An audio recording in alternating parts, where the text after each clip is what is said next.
Hello, folks, and welcome to Totally Tank, the tankiest podcast in Tankville. I'm Rob. And I am John, and this episode is episode 76, recording and streaming live on 8 November 2025. And today we're talking about the Tour de France champion, the Panzer II. Before we get onto that, let's clear some things up that John got wrong last episode. And whilst, of course, I never make a mistake, they're all deliberate errors for you to spot and make you feel good that you know something that I don't. You're welcome. And John. So our first Centurion episode was recorded in 2021, not 2020. And given that I ran an election campaign in late 2020 very successfully, I really should have remembered that our COVID lockdowns didn't hit until the next year. Also, Bovington's FV 4005 is not still being restored. It's roaring and racing around the track. Thank you to everyone who reached out to let us know about that. Also, in the subject of Bovington, their Mark 5 tank is not a replica, it's an original. I was probably thinking of their A7V. And of course, it gets better. The Military Heritage YouTube channel has been in touch to let us know that the slide last month purporting to be a South African Oliphant in Johannesburg was in fact a Centurion Mark 5A. Wikipedia appears to have let me down there. But in fairness to Wikipedia, I've gone through museum archive photo captions that have got a much, much higher failure rate. So sometimes mistakes get through in anyone's systems. Anyway, we try to correct our errors and then we move on around here. Just quickly, we've got people on the live stream. Antonioa is coming to us from Vancouver. They used to be in Ottawa, we think. Raghau's joining us from Melbourne. Jonas Bond is in, and there we go. And Alan is here as Maga Mall. Okay. We'll see where we go with that. Now, please do head to totallytank.net and put yourself on our mailing list or subscribe to our RSS feed, as it's the only reliable way we have to make contact if the billionaires move against independent media. We don't send out that many emails, we promise, maybe 4 per month, absolute tops. Also, do please hit any like buttons or subscribe buttons, make heaps of comments, even mean ones, it all helps. Although we prefer the not mean ones. We had a bit of a viral breakout on Facebook this month, Rob, over 40,000 views. And that meant we had viral commentary from Facebook men, old Facebook men. One of whom called me Beardy Weirdy, which I thought was a funny way to introduce yourself to someone. Anyway, let's... And welcome to Hayden Fletcher as well. Oh, g'day, Hayden. Good to have you on the stream. Cool. All right. Also, we need to address something important. Did you know this guy has a podcast about tanks and beer? Now, John, do you want to share your moment of advertising fame that has happened in the last month as well? So Opus Clip, which is what we use to make the shorts and the clips and the like, put out a thing where they said, hey, if you use Opus Clip, you send us a little description of what you use it for, and if we use you in your ad, we'll give you some free credits. So I sent it in, and they did use it, and they showed it to over 1 million people. It's the opening line. This guy's got a podcast about tanks and beer. And a photo of John. Hang on. That's crazy. Yeah, there you go. Anyway, back to our tank. Right, Panzer II. When is a tank not a tank? It's when it's an agricultural tractor. The LAS 100 is what it started out as. And just when you think you know your SD KFZs from your ALFs or your VKs or your PZ KPFWs, those wacky fascists decide to change things a bit to keep you on your toes, as the Panzer II started out as an AUS lowercase a, then B and C, before becoming an AUS capital A, B, C, A, B, and C, and so on. I remember this was before the internet, so if someone's got a confusing bit of documentation, they can't go online and check it anywhere. They just gonna be like, I don't know what this thing is. I imagine incorrect parts were ordered many times on the basis of this. But, who knows? But I do like the agricultural tractor, though. It's, we're not allowed to have tanks under the Treaty of Versailles. It's just a tractor. It's a heavily armoured tractor without a turret that can be fitted later on. Anyway, but it was also in the range of the SD KFZ 1212-140 range and had a VK numbers of 9, 13 and 16, 16 for the experimental Leopard, but mainly it was known as the Panzerkampfwagen 2 or Panzer II. We'll touch on the Marder II and the Wesp as well, and how they got their names. Oh, and the Lux we are saying is a Panzer II, which we'll get to. We'll discuss why. People have views on that. Of course it's a Panzer II. Yeah. Would it be just a Panzer II? It's exactly a Panzer II. Anyway, stats. We'll quickly go over the stats of the three main types of light tank. to come from the Panzer II, or as I like to think of them, the 3 tanks you like to play in World of Tanks. And then we'll get on to the Marder II and the Wesp later on, as they are mostly conversions of the Panzer II. Now, for those who are watching on YouTube, and all the slides will be on the website for the audio listeners, there's a lot of pictures of Marder II crews in the slideshow, and Marder II crews always look happy. Their uniforms are always really nicely pressed. They look happy. You know, there's many a German picture of people looking absolutely miserable. There it is right there. Look how happy they all look. These are the Marder II guys always seem happy, which considering there's no armor on that turret, yeah. There you go. I guess they didn't live long enough to get miserable. No. Well, yeah, they went for that by the axiom: ambush is murder and murder is fun. And away they go, because otherwise they were not going to survive. All right, Panzer II. It's a light tank, funnily enough, produced from 1935 to January 1944. They built 1,856, excluding conversions. Mass of 9 tons, length of 4.81 metres, width 2.22 metres, height 2 metres. Crew of 3, commander, who was also the gunner, and he was also the loader. And then the driver and the radio operator. The fact that there was a radio operator just leisurely being on the radio was part of its success, but the whole C3 stuff. The radio operator also assisted the commander loading the gun. So basically, he'd hand the rounds, the magazines over, or something like that, or whatever else. It's a 10-round magazine of 20 mil. It's a hefty old magazine. So he didn't actually whack the rounds in or anything else like that. He just handed it over from where it was stored in the tank. All right. Armour. After Poland, they had 30 mils on the hull front and the turret, and 10 to 15 mils elsewhere around the tank. They had less beforehand, so only 15 mils on the front and around the tank. So paper thin, in any less, it's not really armour at all, and certainly proof against rifle rounds, small arms. But you start getting to bigger caliber machine guns, you'd start to be getting nervous. They had learned a lesson from the Spanish Civil War that. Being on protection from shell fragments and anti-tank rifles was what was required. And when they put it in, they thought, look, we just need to survive against machine guns and small arms. But once you started coming up against artillery and anti-tank rifles, you needed more armour, which is what they found out in Poland. We do get a thing. Everyone who knows a bit about World War II laughs at anti-tank rifles about how useless they were. But we mentioned before that. Even at in 1945 against Panthers, if you could shoot between the road wheels into the side armour down there, they could penetrate. Definitely a Panzer II was in significant peril when it was being fired on by an anti-tank rifle. So they weren't as silly as they looked. And also this armour was what the British were aiming to defeat with their 2-pounder as well. They're like, okay, if that's what the enemy's got, we need a gun. 2-pounder gets through this quite nicely. Oh, yeah. And the thing with the 2-pounder, it was the smallest possible gun that could easily penetrate this armour, which, simplified a lot of other things for the British for a long time. All right. The main armament was only a 2-centimetre L55 autocannon with 180 rounds, carried in magazines of 10. Secondary armament was a MG34. Engine was a Maybach 6-cylinder petrol engine with 140 horsepower. Suspension was a leaf spring suspension, but there were a few other ways that they tried out. The Luch went for the full torsion bar and overlapping road wheels. Well, that wasn't the first one. Anyway, fuel capacity 170 litres. Operational range on road is 190 kilometres. As it's 377 kilometres from Germany to Paris via the Maginot Line, or 237 kilometres from Belgium, so at least one stop for gas along the way. Maximum speed of course, they could fill up at the French petrol stations, unlike the French tanks.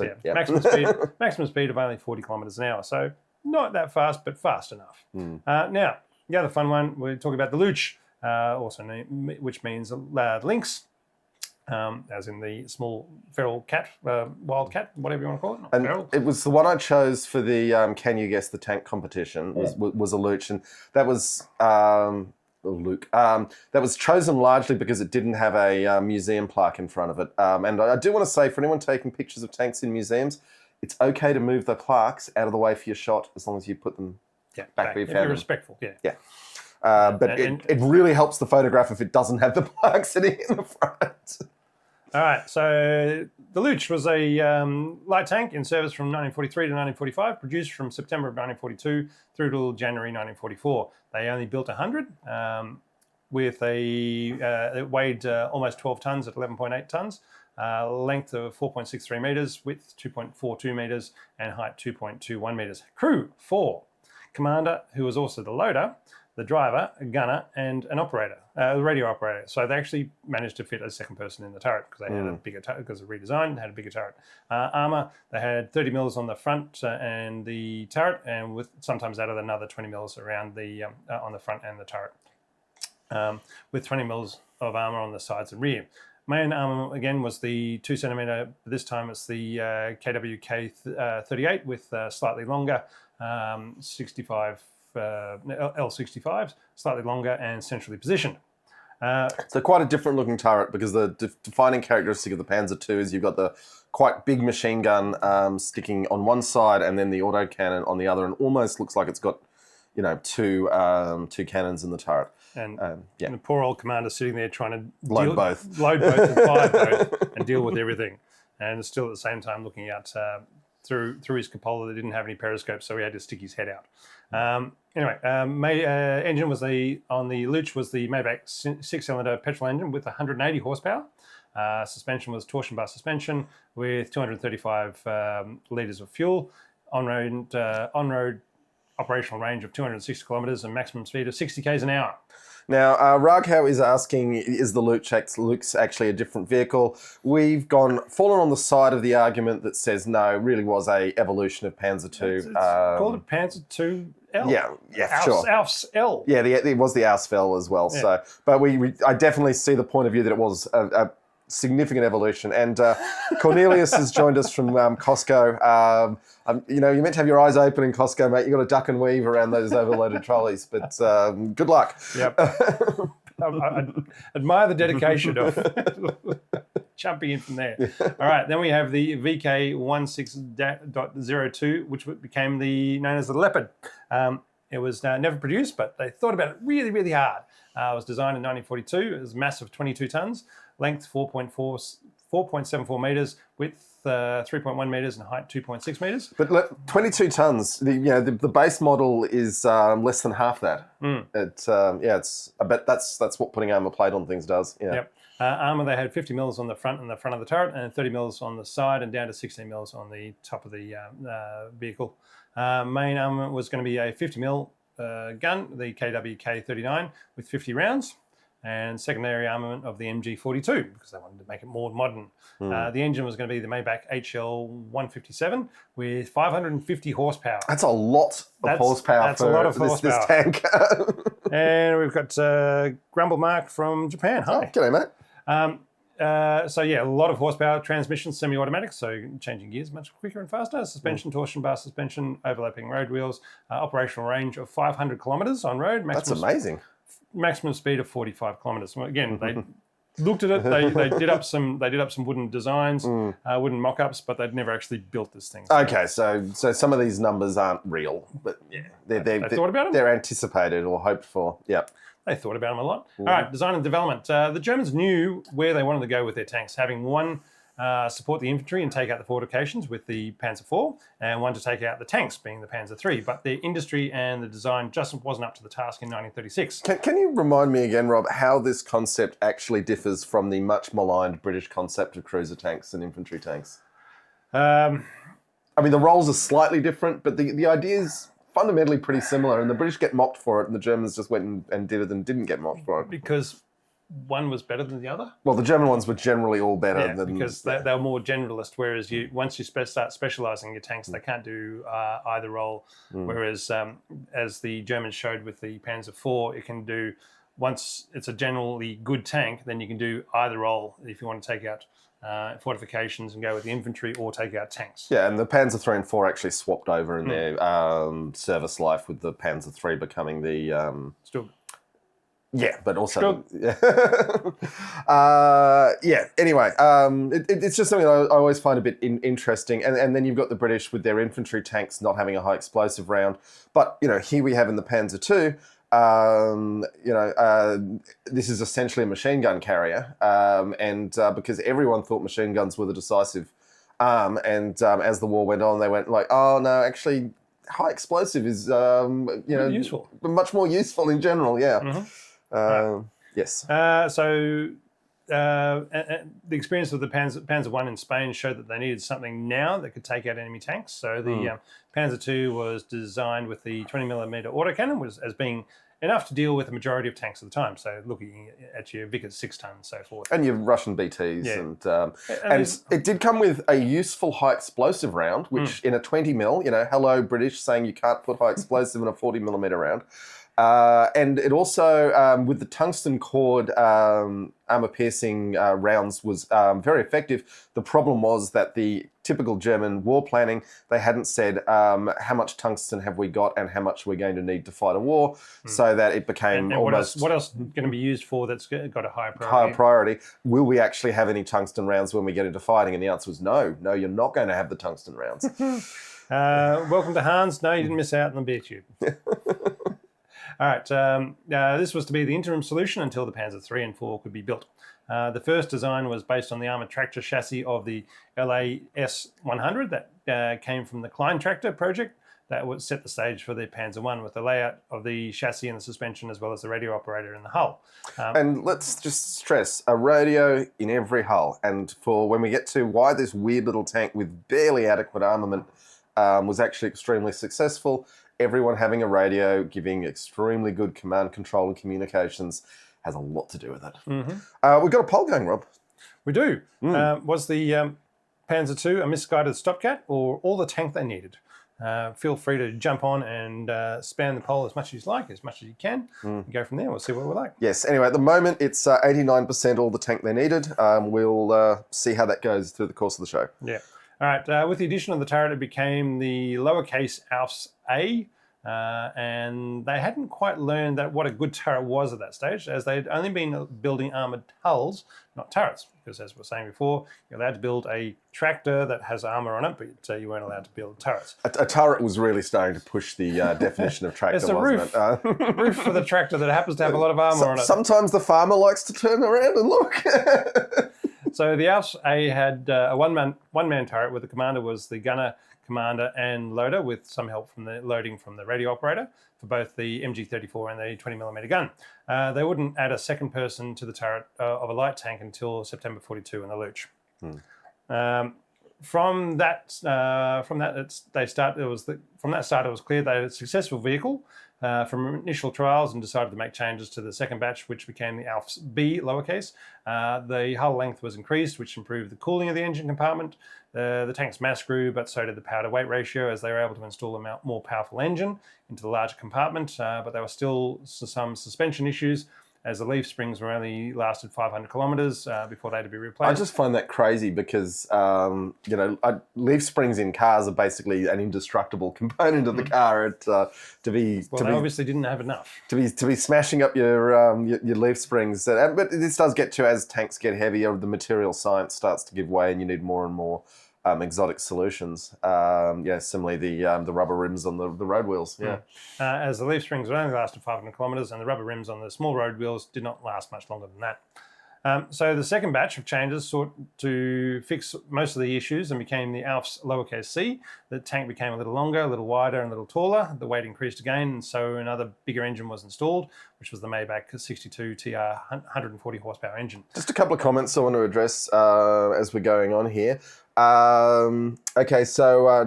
Alan's asking how much of a Panzer II was brought over from the Soviet, Socialist, Russian and Germans training together. Certainly the agricultural tractor space, there was a lot of that collaboration that the Germans and the Russians did in the interwar years. Jonas is asking what's the difference between Alfs and, I think he's saying Alfs with a capital A. It's more that there was the lowercase a, b and c and then the uppercase a, b and c. As different maybe vehicles. You just can't understand much of the accent. There's that too. While Bill Cox has noted that a recon vehicle should have a 3-man turret crew, not 2, as the tank commander must remain free to look around. Totally agree. This tank got shoehorned into a recon role because it was a light tank, and it was really not well set up for that, which is something that they started to solve when they actually got to the L variant. But the power-to-weight ratio still dropped, but the tank's manoeuvrability did not suffer. The fuel tank was changed to allow it to be filled from the engine deck instead of from the side, and the suspension was replaced with an independent leaf spring suspension and reduced the road wheels to 5, but made them bigger.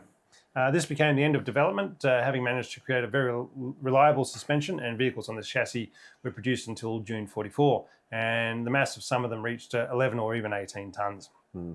I did love that the bridge layer variant, on a 9-ton tank, laid a bridge that was something like 12 metres across, which is not an enormous span, and that could only take an 8-ton vehicle crossing it.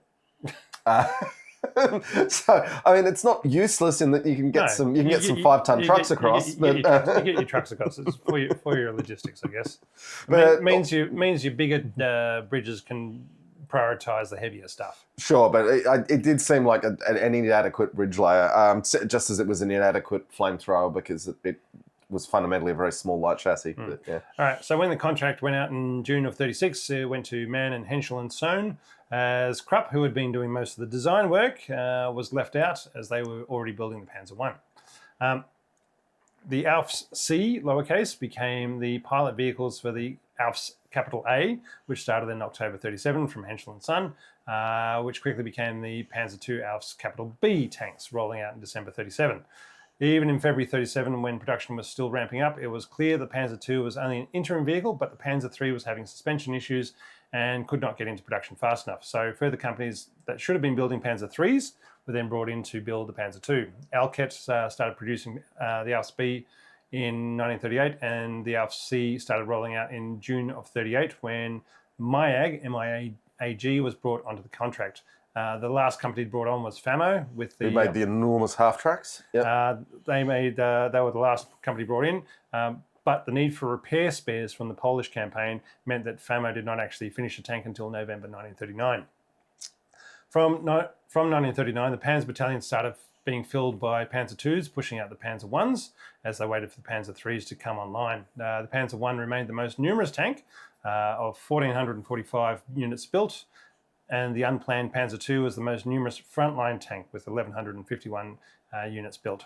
These tanks were the bulk of the Polish campaign. Basically, all the good times for the Russians, Poland, it's not good times for the Russians, good times for the Germans, Poland, France, and to extent even in Barbarossa, Panzer II was still making up an enormous proportion of their tanks.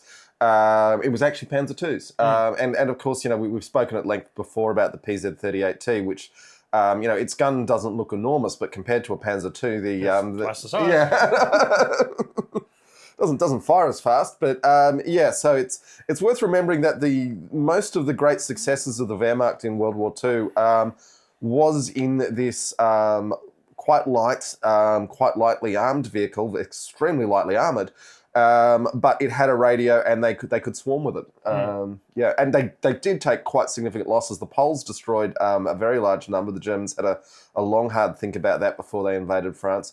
Which is why they started adding extra armour to it.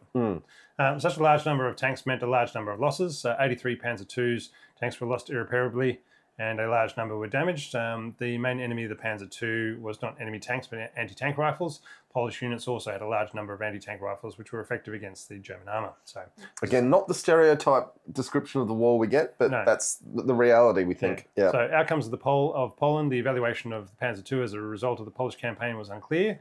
Some complained that the 2-centimetre KWK-30 38 was not powerful enough. Others praised its effectiveness, but demanded high explosive shells. The evaluation of the armour was unanimous. It was too weak. In addition, there were complaints about the commander's visibility. Which is, again, to its problems as a scout vehicle. Yeah. So he had a cupola, but no vision. So he had to stick his head out of the hatch at that stage. Look, tank commanders, I mean, it's a bit like warship captains never like going into the armoured conning tower, and tank commanders always like having their heads out of the tank. But there just comes a point in real combat against a peer opponent that they just die too quickly. Yep. And Britta Dignance has joined us. Hello. Hello. Work on improving the Panzer II began in October 39. A set of additional armour plates was developed covering the front of the hull and the turret platform, the front of the turret, and in some cases the gun mantlet. The additional plates were 15 to 20 millimetres thick. The tank's front armour increased to 30 to 35 millimetres. The first sets of additional armour began arriving in February of 1940. However, there was no rush with supplies. Only a small number of Panzer IIs received additional armour by May of 1940.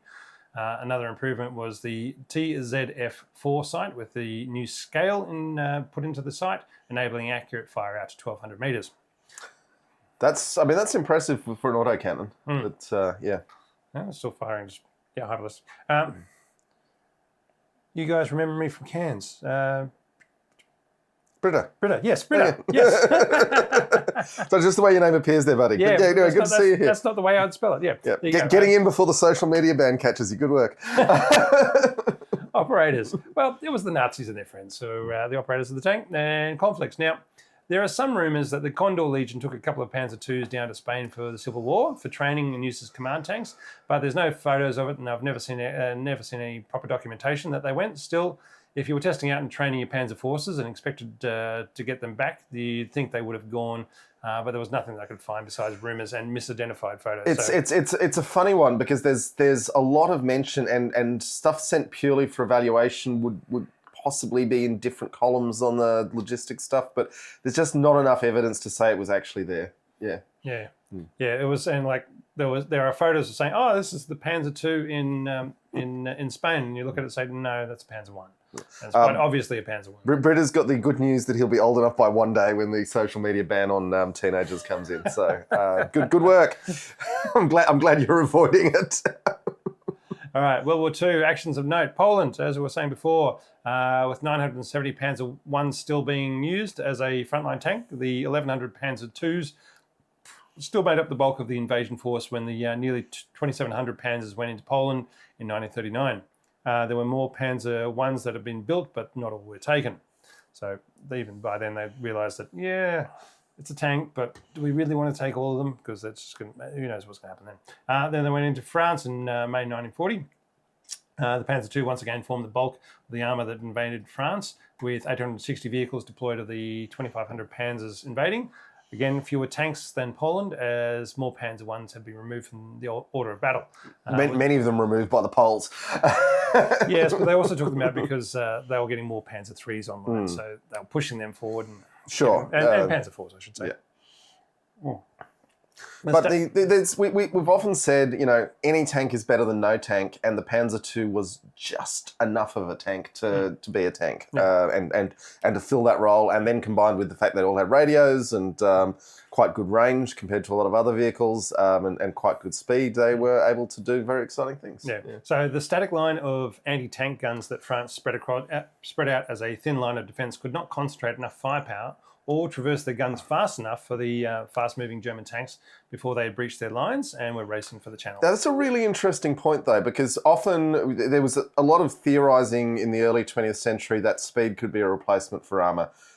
People thought about this with ground vehicles. They thought about it with warships, with the incredible number of British sailors killed in battle cruisers.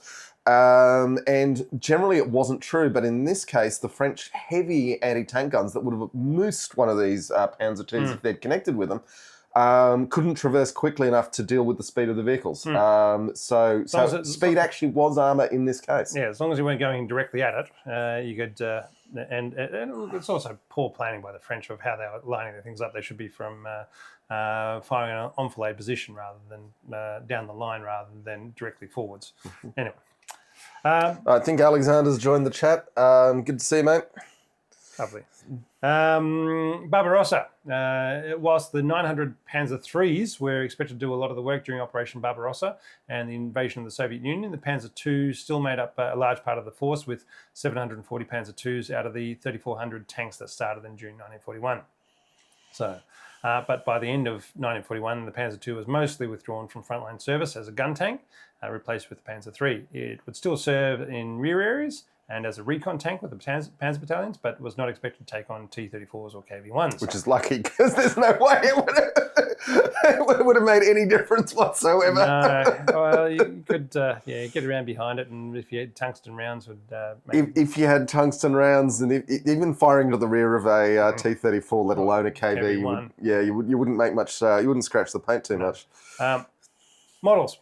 Oh no! Here we go. The models. We're into the models already, because the Panzer II A, B, C, and F, as in the Alfs A, B, and C, were the initial version of the production Panzer II, made up the bulk of the tanks in the invasion of Poland and France. From those experiences, improvements were made to the production tank that became the Alfs F. It was the mass-produced version of the Panzer II with 1,000 built or converted up to its standard.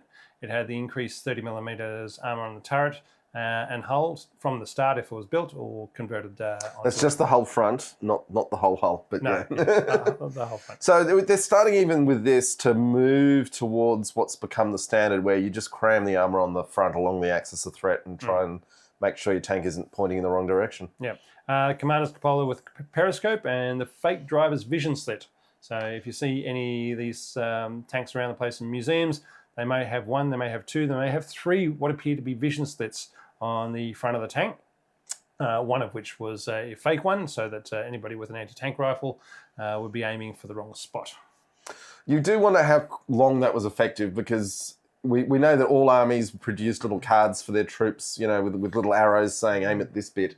But if you've got three different types of tank you're shooting at, and okay, I can. You're not pulling out the card to consult it in the moment. I can see a vision slit in all three of them. They've all got vision slits in different spots. Which one? Where am I firing at? Which tank? So if I've got a Panzer III, Panzer IV, and a Panzer II. Yeah, but you've only got 15 mils of armor on this thing in a lot of cases. So yeah. It's one of those classic things where the Germans kept protecting their vehicles against their own weapons, not so much against the enemy's weapons. I'm thinking the way Zimmerit was invented to stop magnetic mines that only the Germans had. Yeah. All right. So the Alps F was in production from March of 1941 through till July of 1942, and mostly saw service on the Eastern Front. The failed Panzer IIs. This was the Alps D and E. In an attempt to improve mobility and reduce the requirement to replace the leaf spring suspension every 2,000 kilometres, Christie suspension was introduced to the Alps D and E with 4 large road wheels, the new suspension along with the new transmission. Okay, so Alan's asked why the bridge layer looks like it's got Christie suspension. Here you go. This is exactly why. So they tried them out on the Alps D and E. The new suspension, along with a new transmission, enabled the tank to reach high top speeds of 55 kilometres an hour and was hoped to perform the cavalry role of recon and pursuit. But they've still got an overloaded commander for recon. But yep. 143 were built and they were used in the invasion of Poland, where it was found that the cross-country mobility suffered too much with the Christie torsion bar suspension. Hang on, Christie or torsion bar? I guess they had both, but it wasn't the same in the same tank. And they were pulled from service in March from 1940. And converted into Flampanzers, which now we'll go on to. So the Flampanzer, so the Alps D and E were converted to flamethrower tanks and given the new designations as the Flampanzer II Alps A and B, just to be confusing, and not a Panzer II Alps F, which is a totally different tank. They got the nickname the Flamingo from being a Flampanzer. The tank was armed only with a MG34 in the turret, but also had 2 small flamethrower turrets installed on the front mudguards. And weirdly, they look a lot like the flamethrowers that were originally planned on the Mouse. In that they're these funny little corner-mounted. Yeah, so at opposite scales of the tank universe, they still were playing around with these rinky corner-mounted flamethrowers. And of course, the Panzer II, Rob, had a really big problem as a flamethrower tank. Yeah. It's called lack of armour. Lack of armour, because flamethrowers have tiny ranges in the bigger scheme of modern combat, and teeny tiny ranges. So you've got to rumble very close to use them, and you generally want that in a very heavily armoured vehicle. The Germans' flamethrowers succeeded, putting them on old French Chars or Char B1s. Yeah. But yeah. They could traverse 180 degrees to the front and down the side of the tank, but with a range of only 35 metres, they could fire 85-second bursts of flame from the 160-litre tank of fuel. With only 3 crew, the commander had the following jobs. Command the tank, fire and load the machine gun, fire the 2 flamethrower turrets. How did he actuate those, I wonder? I have no idea. It also had a bank of smoke grenades that could lob forward to provide cover for an advance or a retreat, and they were almost ready for the invasion of France, but were placed in training for Operation Sea Lion and the invasion of the UK. When it didn't go ahead, the 90 Flampanzers were moved to the Eastern Front for Operation Barbarossa. Their weak armour and the need to get into close range made them vulnerable to Soviet anti-tank rifles. And whilst useful in burning out woods and strong points, most were lost, and by November 41, they were withdrawn from the front and converted into Marder II tanks, tank destroyers, with their machine gun turrets made into in-place fortifications. So that's why the Yamada 2 crews are happy, because they're not in a flamethrower. Not in the flame tank. All right. Now we get to the Panzer II G. just going to fill up my glass just because this might take a while. No worries. Say hello to people. I think Hans is asking, how does the beer stay cold the whole time? It does have a glycol tube in the middle here that does sterling service, particularly if I remember to put it in the freezer a week before we do the show. There you go. And he also chills everything down and finds out the dew point. And... For those who follow us on social media, the picture of the beer tube full of ice, because one thing we've figured out is it's a lot easier to fill if you're not pouring cold beer onto hot plastic. So, There you go. All right, Panzer II-G, death by committee. Another failed Panzer II was the Alps G, of which somewhere between 12 and 45 were built. It was the first design of the interleaved road wheels, improved suspension, and a bigger engine with a 150 horsepower Maybach engine, getting the 10-ton vehicle up to 67 kilometres per hour. They even trialled a 180 horsepower 8-cylinder diesel engine in it, all applied so that extra armour could be placed on the tank.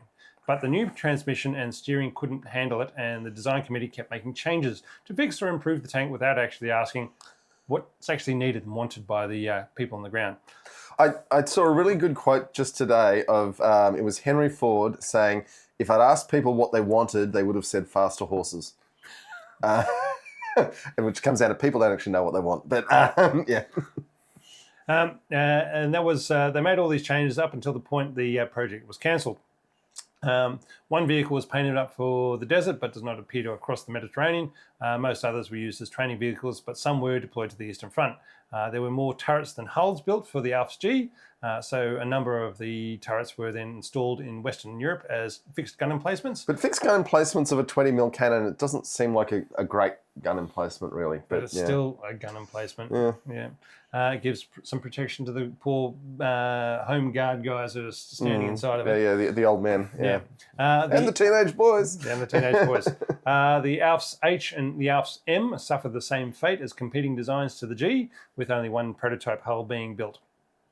Death by committee, those ones. The Panzer II-J Pocket Heavy, from the man who wanted the E100, the E75, the E50, the E25, and the E10, Heinrich Niepkamp. He said, let's make a super heavy light tank. Actually, he was more thinking about the suspension to be able to put more armour on things, and so that's why he's the one who came up with interleaved road wheels and the compatibility between the various types of tanks, so parts commonality from a heavy to a light, so that you can say, yep, I need these wheels, and these wheels fit on any tank that you want to throw them on. Jonas is asking if those turrets were part of the Atlantic Wall. I believe so. The Germans had a reasonably rational view that if they couldn't stop the landings and stop a beachhead being formed, they were in trouble. So everything was very heavily to the front, which did open it up to naval bombardment. But yeah.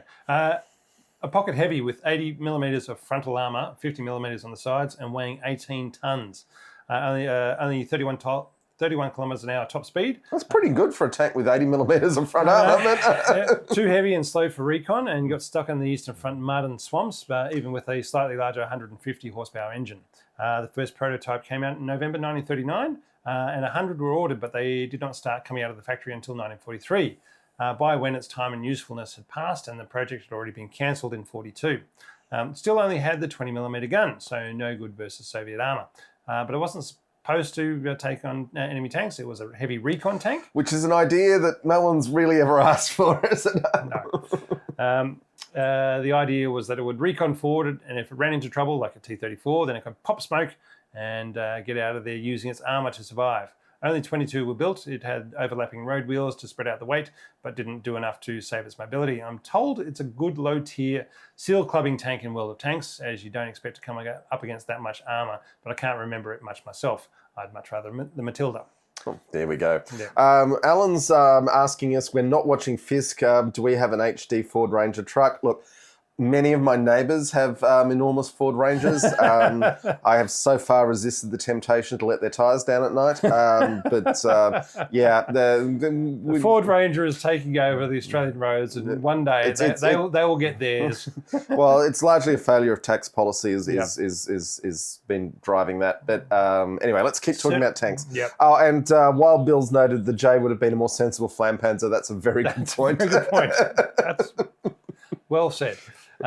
Gold stars, that man. Panzer II Luch or Lynx in September of 1939. I think it's pronounced like Luke.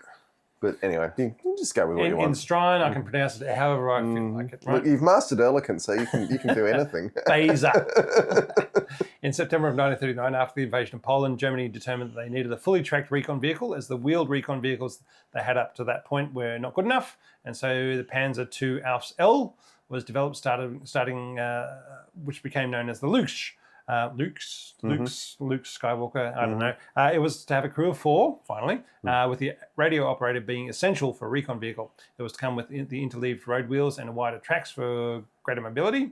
It's a good-looking little tank with a redesigned turret and extra armor, and having the main gun mounted centrally, which makes it much more aesthetically pleasing to my eye. An order for 800 was made to the Nuremberg factory in 1942, with 700 of them to have the 50mm gun. But the mustachioed one says the priority for that factory was to be the Panther, and so the Lux was dropped down the list, and only 100 were built, all with the 20mm gun. I think the German corporal might have had a good point. It always just comes back to the issue that the Germans were starting to do the math. They weren't very good at it, but they were starting to do the math on how much fuel they needed to run the operations they wanted to run, and a bigger, better tank was a better use of fuel than lots of smaller tanks. But it's so much fun to drive. Yeah, well, that's a whole other thing. All right, the Lux entered service with the Armoured Reconnaissance Forces with 4 platoons of 7 tanks and 1 in the company headquarters in the autumn of 1942 in the 4th Panzer Division on the Eastern Front. They took part in Operation Citadel, which is the Battle of Kursk, after which from the 29 deployed, only 10 were left. I mean, those 10 did pretty well not to get smashed in that meat grinder in that. At least they didn't catch on fire. Coming off the transporters, Right. Unlike the Panthers, right? Yeah. With the defeat at Kursk, there was less need for recon. It was a draw. No, I'm joking. There was less need for a recon being on the defensive, and the recon element was disbanded, and the remaining tanks sent back to Nuremberg factory for repair. It's also why they didn't bother with the 50mm gun version, as by this stage of the war, you want at least a 75mm gun. The last Lux came out of production in February of 1944, the last gun tank version of the Panzer II. So just remember that. There was still a gun tank version. They would be redeployed in the 9th Panzer Division in March of 1944 and fight in Normandy during the campaign of June 44. The remaining tanks were distributed, those that didn't go to the 9th Division were distributed individually to other units. So basically said, you need a recon tank, here you go. They also thought about making an armoured recovery, an anti-tank flak version of the Lux. So anti-aircraft flak version. Anti-aircraft, sorry. What did I say? Whatever. Again, they kept having these ideas of, what can we do with this small chassis? And it's like, don't do anything. Small chassis is no good. You want bigger chassis. Anyway, so but it's fun. It looks good. It's a fun tank. The wider tracks make so much difference in games and so forth. Anyway, then we get on to the Leopard VK16.02. That was designed to replace the Lux and was in design from mid-1941 through to January 1943, with the intent to go into production from April 1943. But the project was cancelled before even a prototype was built, as did not meet the requirements for a tank of 1944. I just love that there were fit young men in this design bureau coming up with ever more refinements on the Panzer II chassis, and being like, just keep drawing. As long as we're drawing stuff, they're not sending us to the Eastern Front.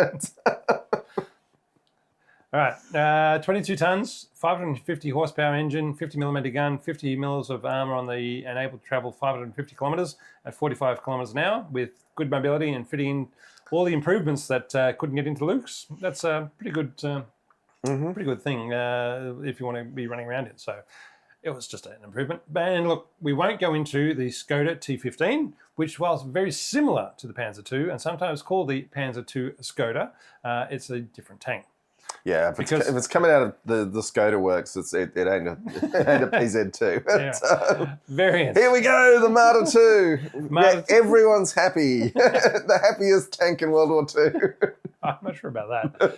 Well, just like in terms of the photos all uniformly being happy dudes in well-pressed uniforms, there was something going on with the Marder IIs. There you go. 680 built, 180 were converted to Marder IIs, and we had some fun with the naming of the Panzer II, but the Marder, which is a marten, which is a type of weasel, had its own story. As well. Germans like calling tanks after weasels. I mean, weasels are Great little animals too, but yeah.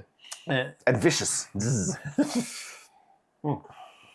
It was named by the little corporal himself in November of 1943, as the official designation kept changing and went along the lines of 7.62 centimetre Pack 36 brackets R, lowercase r, ALF, not an ALFs, an ALF, FGST dot PK, PZKPFW dot L11 brackets, Capital F. Capital F, brackets, SFL, lowercase dot, close brackets. And that was the first of 3 names in 6 months from April of 1942. I can imagine people in high command and, getting into the Chancellor's office being like, what is this thing? Why are we just looking at these strings of letters and numbers? Like, oh, it's a Marder. Okay. It's a Marder too. It was funny though, because they had the Soviet 76 point, was it 76.2? Yep. And which is why you have the lowercase r in that string of letters. Because it's a Russian conversion. It's a Russian gun in this, and then they were like, actually, we can put German guns in these. But you can imagine when you're dealing with the colossal amounts of material that has been captured in Barbarossa, you're like, should we do something with all this stuff? We could make another, put it into a gun emplacement on the western coast.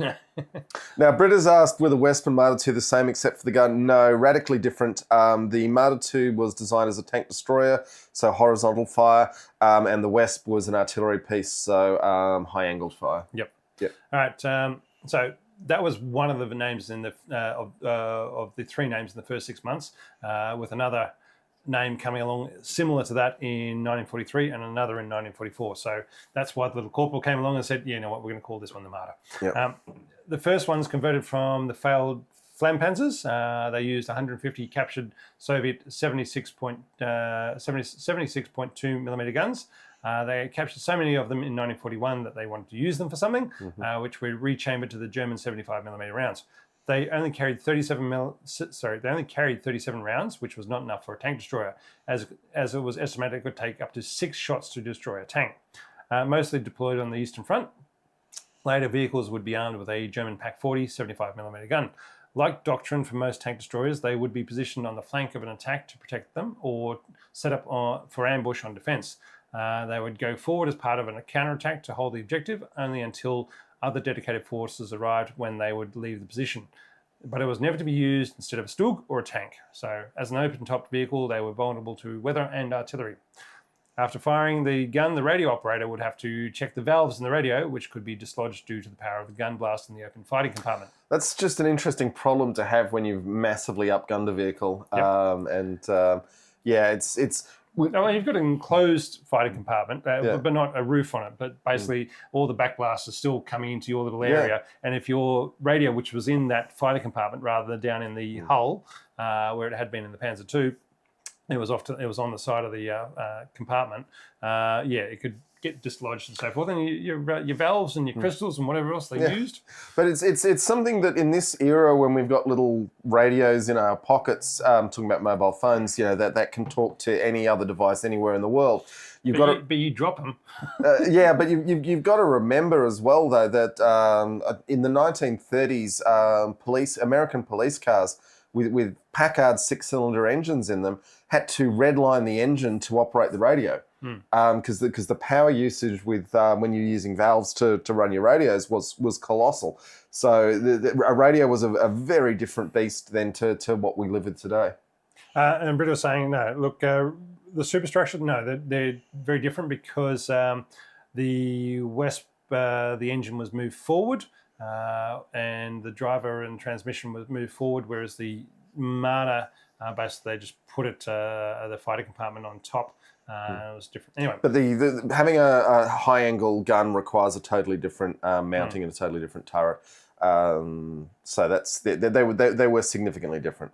It's the point we're trying to make. Right. Yeah. The gun had the following traverse: 5 degrees down, 16 degrees elevation, 25 degrees to left and right. Very limited armour. Not all had muzzle brakes, so you'll see some with, some without. Some had periscopes for the gunner, as well as a gun sight to enable the crew to have greater visibility for identifying targets without having to stick their heads up over the top of their very limited gun shields. Needed the front and rear travel lock when moving, and the front one had to be disengaged by the crew climbing out the front. which is no good under fire. It's very tall, making it a very large target that required for very good cover positioning for cover from anti-tank fire and concealment for ambush. So it was a look. It was high. It was a high Panzer II, but the Panzer II was such a low vehicle to begin with. The stuff wasn't insurmountable, particularly when you're setting up in prepared positions. It wasn't designed to be, charging across the plain at Kursk. So, that in theory, you have got time to dig it in and cover it with foliage. All right, Rob, we've done the Marder too, so let's talk about the Wesp. The Wesp. Like the Marder, the Wesp, which stands for Wasp, went through a bunch of names until it became known as the Wesp. But even that was unofficial, as the mustachioed one hadn't thought of it himself, so he said not to call it that, but everyone did. There was a need for artillery to keep up with the motorised and mechanised forces, with towed artillery, which could not be achieved by horse and truck-drawn artillery, because remember, the Germans still had a lot of horse-drawn artillery. Enormous use of horses, yeah. Towed artillery could not redeploy quick enough, advance, run away, or quickly turn to cover somewhere else. This issue was known after Poland in 1939, but they didn't do anything about it until 1942. And even that, an interim solution was provided rather than a dedicated approach. Industry couldn't keep up with tank production, and so there were no spare capacity for self-propelled guns. Plus, they said they could rely on the Air Force until they couldn't. Yeah, every military operation since Air Forces were invented has been like, we're relying on the Air Force, and then the and then they don't turn up for the Queen's first. Here in Canberra, when the Queen died, there was meant to be a fly past, but there was rain somewhere, so they just decided not to turn up. But, you go back to the Hood and the Prince of Wales off the coast of Malaya, we're hoping that there'd be air cover that wasn't there. You go back to relying on air cover turning up is unpleasant. Yeah. And the solution they wanted was a 360-degree firing capability and the ability to remove the gun for use as emplaced artillery. But eventually they realised that those requirements were too hard and not very practical, and so they built the Wesp instead. The standard German field artillery pieces at the time were a 105mm gun and a 150mm gun. The chassis of the Panzer II could fit the 105mm gun, whilst the 150mm gun went into the Panzer IV chassis and became the Hummel, which means bumblebee. I've got to say, when I've been, at points in my life where I had time for these things, playing war games with lots and lots of cardboard tokens, a Wesp on the right hilltop is you want it on the reverse slope of the hilltop. Yeah. Well, it's near the hilltop, but it can be a battle changing weapon because it can get to interesting places because it's light enough and its gun's big enough. But yeah. They didn't like hills, though. Anyway, so Alan's asked an interesting question. Are there any records of the Stuarts versus the Panzer II? And I'm not aware of it, but it's not to say it couldn't. It could have happened in North Africa, possibly. But I think the Panzer II's 20mm would have been enough to stuff up a Stuart, so it would have been an interesting matchup. Mm-hmm. Yeah. And look, I think we talked about in the Stuart episode that the Stuart's big failing of not having enough of a fuel tank. It could outrace things, but it couldn't do it very long. Do it very long, and so the Panzer IIs would just be able to keep on going, and as long as it didn't get caught, it'd outdistance the Stuarts. Right, the Wesp was produced from February 1943 through till July 1944. It only carried 32 rounds, which again is not very much for an artillery vehicle, self-propelled gun. With its tall superstructure, it was very top-heavy.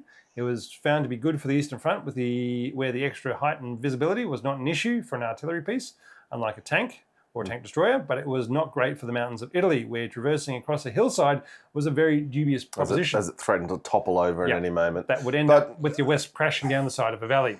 In any vehicle, you should not traverse sideways across hills. It is asking for a bad afternoon. But, when you see the tanks in front of you doing it and then you're told to do it and you say, well, my vehicle's a lot more top-heavy than theirs. Yeah, as someone who had uncles who were farmers and rode quad bikes, the thing that got drummed into my head as a 12-year-old was don't ever go sideways on a hill because you will die. Yeah, they will roll over and kill you. Yeah, anyway, it had 5 crew as standard, but many of them would have 6 men.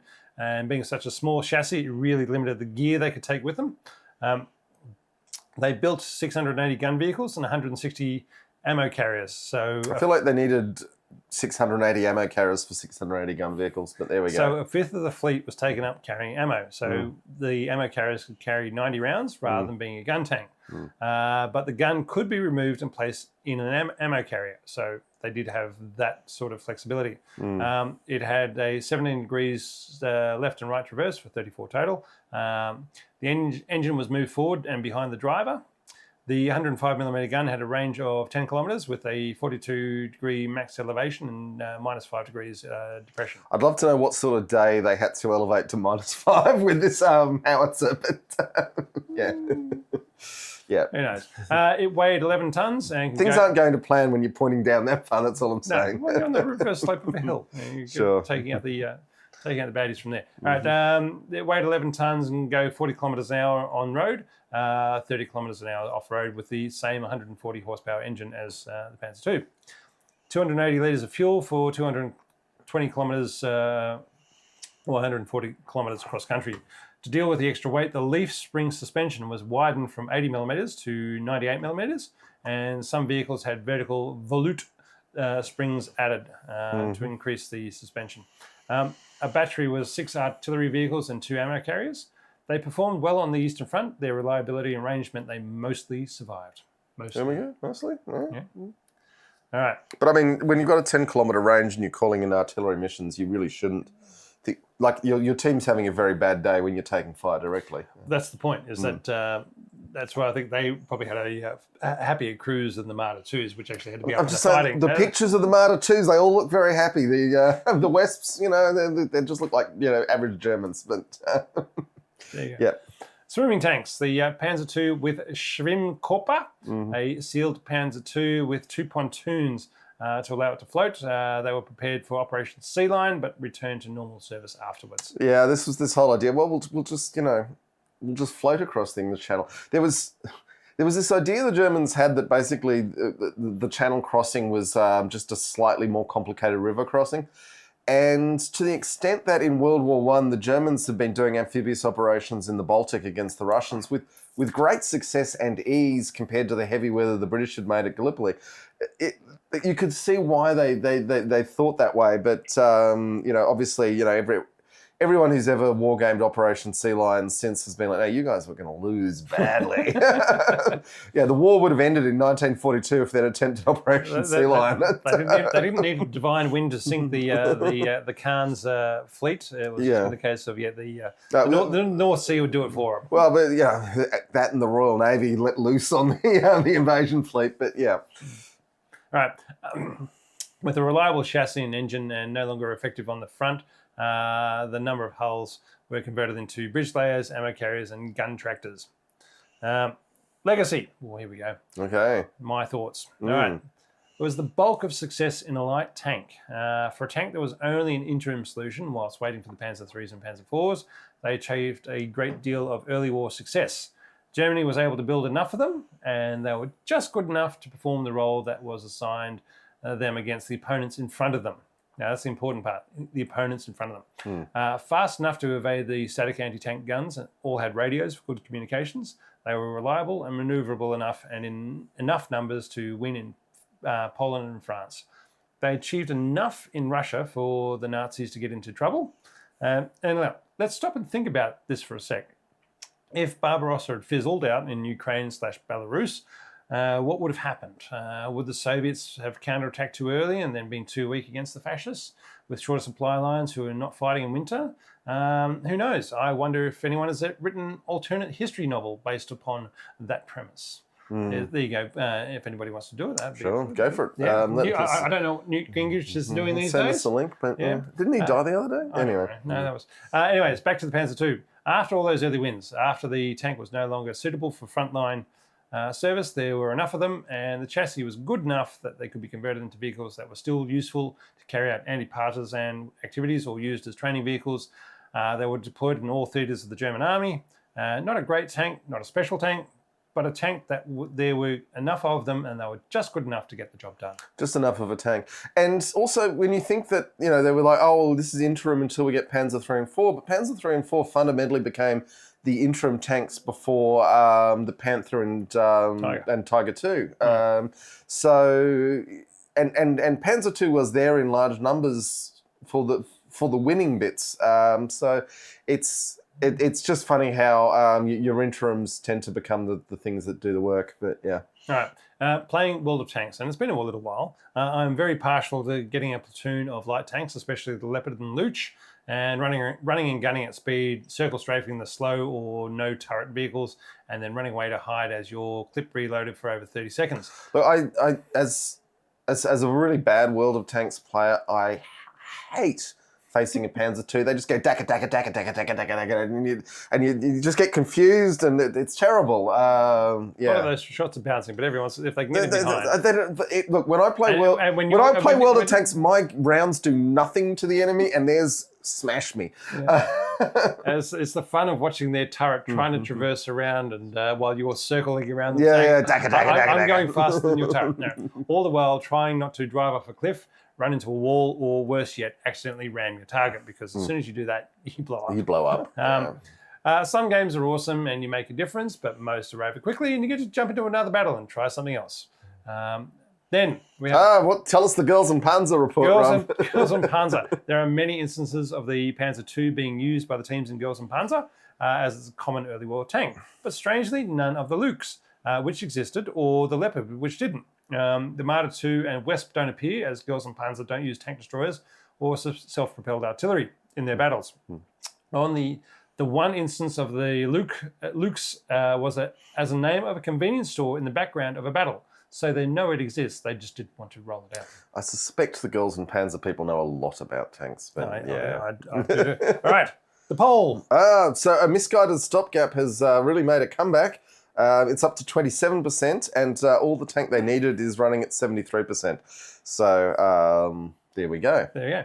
And from that, folks, we'll disappear and let you listen to our chat with our friend Graham. Yeah. So Graham, who's been on the show before, he rebuilt a Stuart and then got a job at the Cairns Tank Museum.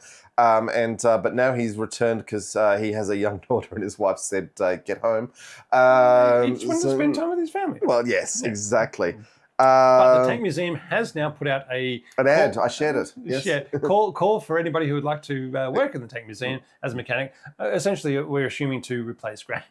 But anyway, if you've got a diesel certificate or a mechanic's credential, then there is a job going if you love tanks. So I'm not saying every one of us is qualified or capable or motivated, but there might be someone. But, okay, so we're going to have this chat with Graham, and then we will be back in the second half. We have quite a lot to talk about. Okay, folks, enjoy.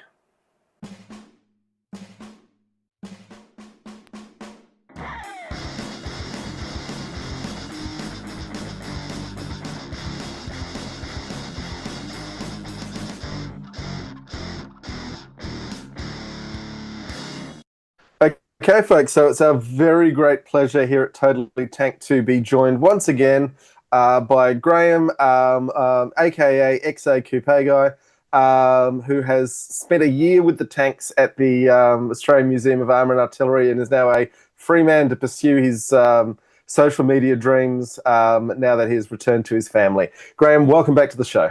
Yes, good to be here.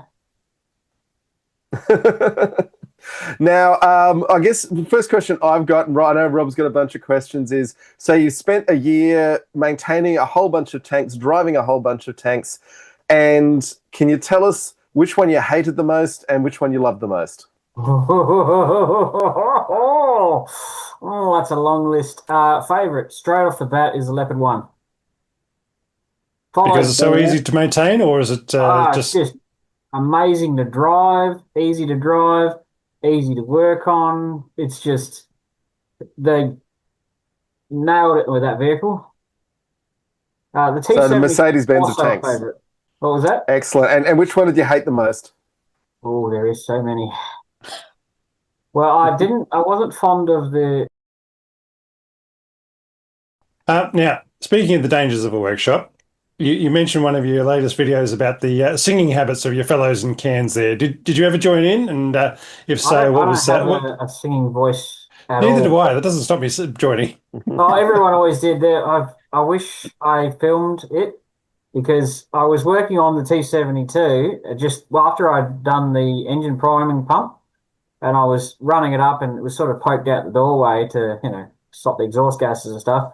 And I just happened to glance up and that Pink Pony Club was on the radio and Daryl was working on the Wesp and he was singing it to his heart's content. It was the funniest thing I ever saw in my life.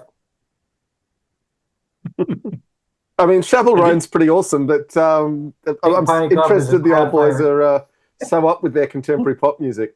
I couldn't believe how much Daryl loved it. He'd actually put it on. And one morning I remember walking in and Bo and Jess, because we started at 6, and they were cranking Barbie Girl at full volume. Well, I mean, it's good fun. mm, I can't emphasize how good it was. Like those two guys are just nicer than you'll ever know, and they're super intelligent and just genuine, just nice. You just can't beat them.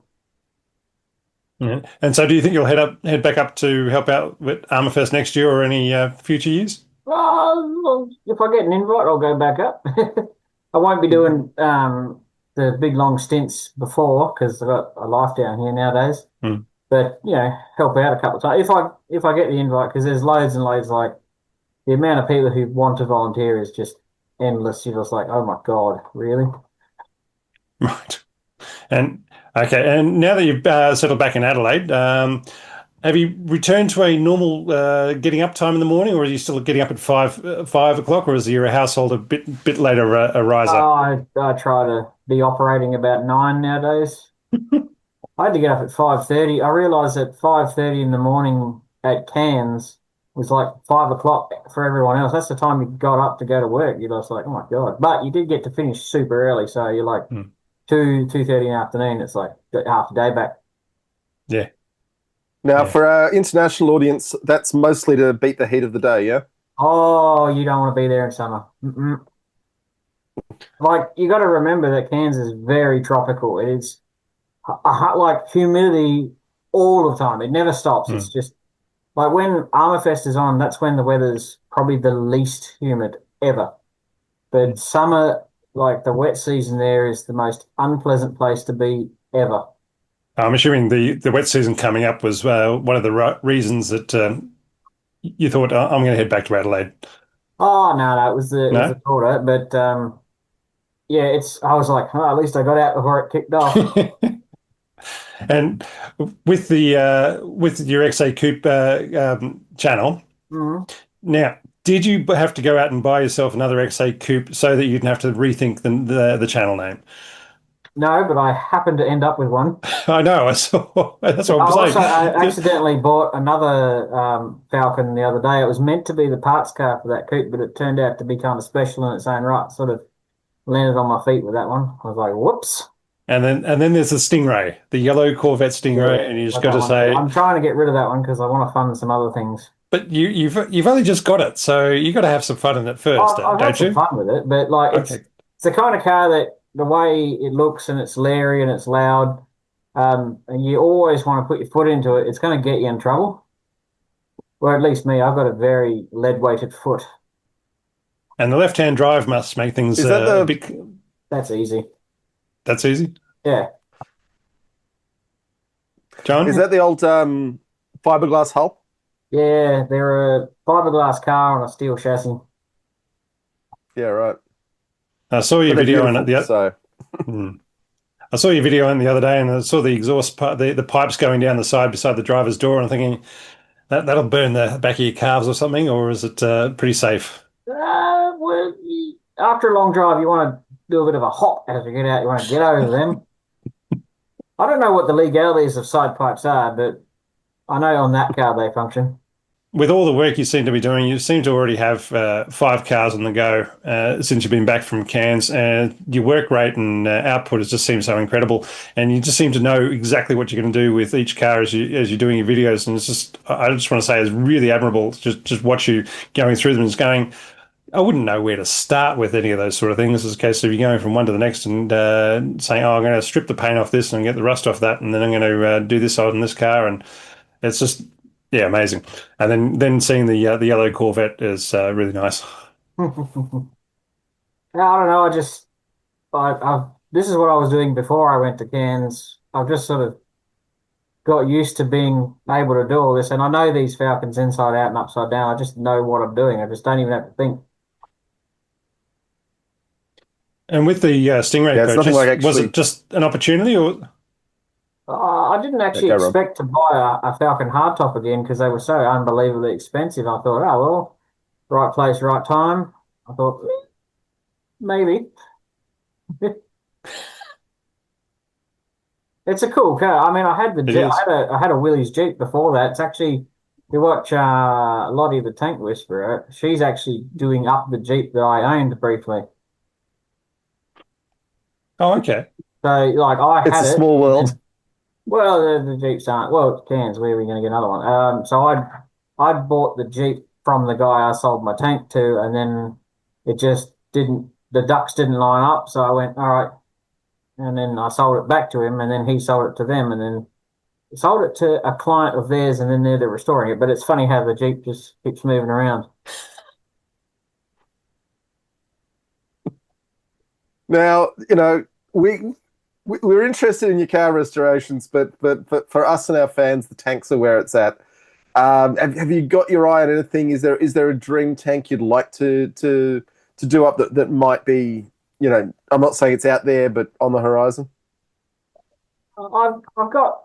You never lose your tank contacts, so I've got a few leads on a few vehicles. I don't know if I'd want to do a Stewart again, but the problem you get when you start moving up from that is you got the Grant and Lee territory, and they're starting to get pretty damn heavy, and you need Mm. a pretty big workshop to be able to work on them. So I sort of like, I think we'll just. I mean, I can get myself a Grant lower hull. The next thing I was gonna do, tank related, when my ducks line up, was to get a Grant lower hull and convert it into a Sherman. Wow. Yeah. Okay. Well, I mean, it was the lower half of the Grant and the Sherman is pretty much the same thing. So yeah, the Sherman's welded, the Grant is riveted, but the suspension units are the same, and you can fill that little gap in on the left-hand side when you're staring at the front of it to make it look like a Sherman. That's about the only real. I mean, if you want to get into the nitty-gritty of all the steering linkages and the brakes and all that, they're all totally different. But externally, for like they call it a visual mod, where you convert one into it, that's pretty easy to do. would you want to do Yeah, that you to a need. historic vehicle? I'd imagine there'd be some purists getting pretty angry. Well, I owned a incredibly rare Stuart that had combat history with Australia and Papua New Guinea, and what I found is only the keyboard warriors care about the provenance. The people who Yeah. actually have them don't give a flying F. History doesn't mean anything to the people who can afford them. That's the people. They're only the people who like research them. They tend to never be able to own them. So, and I don't know why they seem to care more than others. But when it's down to the nitty gritties of it, and you're actually getting the vehicle, the history doesn't mean anything. It's a bit of a I sad mean, there thing. was a scandal. Yeah, there was a scandal last year that a tank that had been landed on D-Day on day one as an engineering vehicle. Its owner had converted it back into a gun tank because gun tanks are cooler, and obviously the the fuss has passed over on that. But I don't know. Okay, yeah, if you own it, it's yours, and you can do what you want. That's where we're at, really. Well, it's your tank. Do what you like with it. Hmm. Oh, the Fair history's. enough. And Yeah, so I it's guess, it. Go, Rob. Sorry. yeah, I'm guessing needing a bigger workshop will be what decides what you need to work on next, whether or not you actually get into the idea of being able to pick up another tank or anything like that. Well, if you get a Stuart, you don't really need a massive workshop. I built my last one in a standard workshop. That wasn't too bad. Um, but yeah, no, really, even a Grant, you don't need a massive workshop. They're not that big. They're Mm. just really tall. Actually, when I was working on the Firefly at Cairns, that's the last job I was doing, which was converting the fan setup from what it was to running 434 hydraulic fans. One thing I was stunned by was how tall the Firefly was. Like, just when you just, I know I'm short, but when I just look up at it, you're like, that's actually a very tall vehicle. And then you look at my scale models and like, the tank to like people scale, there's something wrong with them because they're not that short. They're very tall. I think between a Grant and a Sherman or a Lee and a Sherman, there's only 4 inches of height difference. Yeah, I certainly because I got a chance to ride the Firefly at this He was the one driving us around. and How was the driver? He was the driver, John. that was Graham driving us around. Yes, Yes. but yeah, it was extremely tall, being up the top of that thing. Yeah, much taller even than the Panther, which is not a small tank. Yeah. Like people think, oh, it's good, but the only real difference between the Grant and the Sherman was the gun was in the turret. That's about it. The vehicles are virtually the same. If you wanted to really get down to the nitty gritties, like the engine decks are the same. I think I had the Sherman and a Grant next to each other in the workshop, and I had an angle gauge, and I was working out that the rear sponsons that slope up are exactly the same angle. You could, if you got a lower hull of a Grant that still had the rear sponsons on it and the engine deck area, you could just continue that up the front and make the Sherman without any effort. They're eerily similar. Yeah, I mean, it was the American idea, which worked out pretty well for them in the end, of just building on the M2, built into the M3, built into the M4, and at every stage where they locked it off, it was extremely well done. Well, they by the time they got the Sherman, they'd had the Lee and the Grant for quite a while.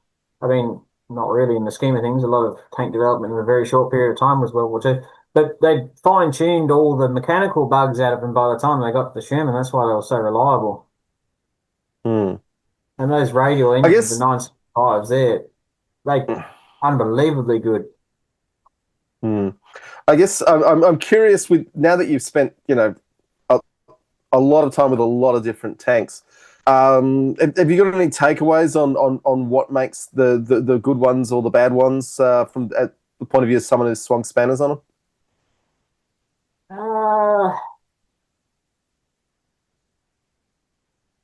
Like none of them are easy to work on. Like I've done the Panzer IV-D and doing the fuel pump on that and things like that, where they're buried under a whole bunch of stuff. They're just unfun to work on, and then you work on a Sherman, and that's not the funnest thing because you can't stand on the back of it.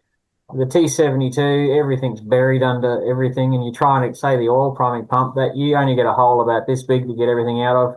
Oh, that or you're removing the engine. But like the Leopard 1, that by that time they've put a lot of effort into developing an easy way to do things quickly. But that being said, like a Sherman or something with a radial, there isn't hardly any accessories to undo, and you have the motor out in no time at all. Like there wasn't. It's all about pack changes, I think. Sorry, about what? Like pack changes, you don't fix them. You just pull the engine, put another one in. Take the power pack out and put another one in, and get that down to as short a time as you can. You want to get the vehicle up and running as quickly as possible, so don't even bother trying to fix it. Yeah, and then the engine can go back to a depot for an overhaul, and that. Yeah, fair enough. That is a great insight. Thank you. They're all just different to work on. I don't know. The tanks to work on are just bigger cars almost. It's people go, how do you know what to work on? Well, actually, it all just follows the same principles. There's like the diesel engines, they're just truck engines almost, or aircraft engines, things like that. It's all similar principles. Didn't find it hard to work on at all, really. Just everything's really, really heavy. Did the German tanks with the Zeppelin heritage on those Maybach engines have anything significantly different from the aircraft or train engines that the other old ones had? Not really. I thought the motors were quite easy to work on, but getting to them sucks. But yeah, How often did you have to pull the turrets? we never pulled a turret ever. Yeah, right. You just turn them.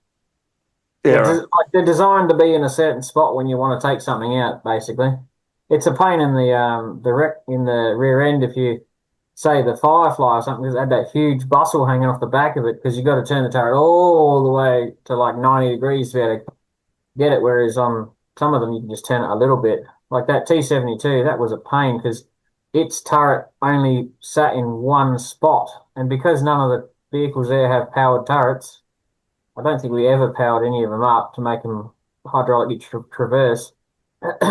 It's just, well, whining and whining and whining and whining and whining. It just take forever. Not even the Leopard or the Gepard?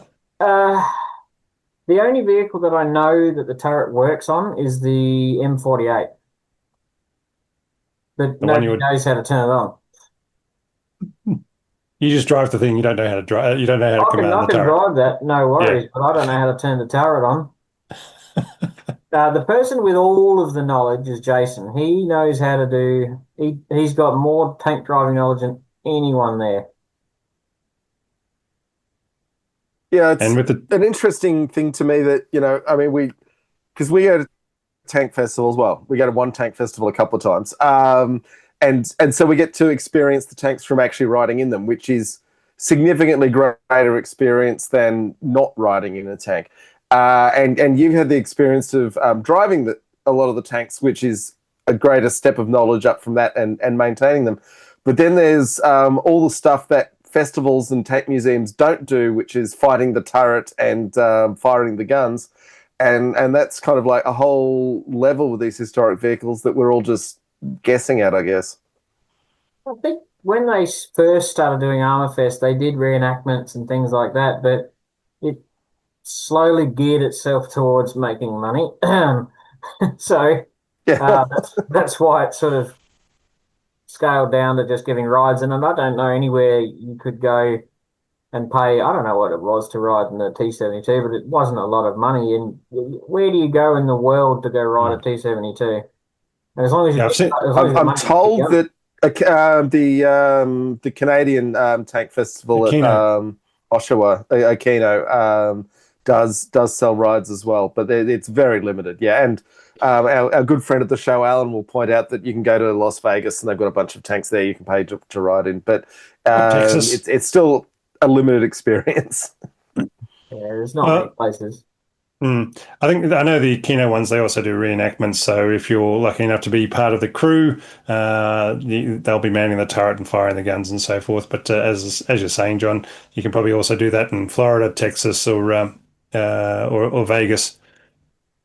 There'll be various places around there that allow you to fire them. I might not go to Armour Fest next year. I was invited to go to Market Harbour with some of the Pommy fellas. If I get myself over to England, Adrian Barrell said he'd show me around, and the twins. I got along with the Pommy fellas really, really well. Nick and Phil were lovely. They did an interview for us while we were up there the other week. Yeah, Adrian Barrell is the guy who built the Cromwell with Carl Brown. Oh, yeah. He's a wealth of knowledge, that man. And he's funny. He's actually hilarious to talk to. Well, if you do make it to the Northern Hemisphere tank festivals, we would love to hear you what you got to say on them. Rob, you got any other questions? No, I think I've said all we need to say. But look, enjoying your XA Coupe channel again, and look, good luck with it. Yeah. All right, Graham, and hopefully we can catch up around some tanks before too long. Thank you very much. I've got my contacts out there. I got a good mate down in Ballarat. He's got a left, no, blah, blah, blah. He's got a Centurion R, one of the few that are actually running and driving. He's got one he barrels around in periodically. Nice one. All right, thank you. No worries.